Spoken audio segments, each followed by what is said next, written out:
I have my own vision of where I'd like Formula One to be. For me, motorsport needs sound, the smell, and then you just have the pure competition, the best of the best behind it all.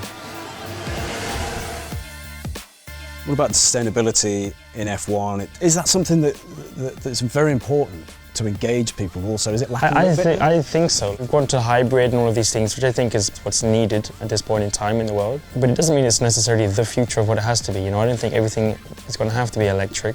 You know, there's more and more advances with synthetic fuels and that kind of thing. I dream of one day I can just run it back with a V12 or a V10 or whatever.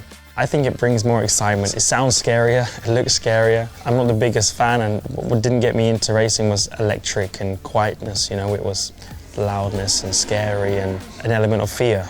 And I think that's what makes it so cool and unique to be able to get the opportunities to drive Formula One cars. Okay, so what you're saying is we need 20 highly sustainable monsters going around the track, basically. I mean, they already are, monsters, and I think it's a thing that people don't realise. These cars are the most efficient cars in the world, and actually it's everything revolving around Formula One that is not as sustainable as travelling the world and all those types of things. That's actually way worse than me driving this car every weekend. Formula One is a lot more advanced than what people think in terms of technology and efficiencies and environmental impact. It's a race, but then also a race, you know, with reason behind it.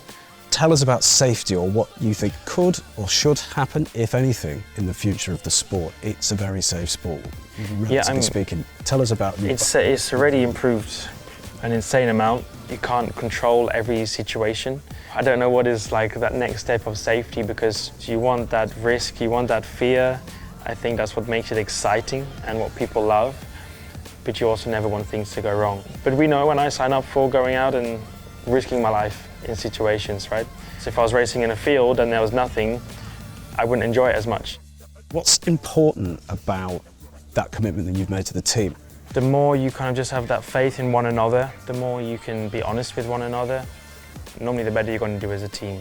And you get to a point where the tiniest things make a difference. When you've known each other for years, you can get to that level where you can give each other a bit of stick, you know, and you can be honest with one another, and you tell your best friends a lot more stuff than you tell someone you met, you know, one day ago. The less distractions you can have in the end of the day, the more people can focus and do their job, and the better you're going to be.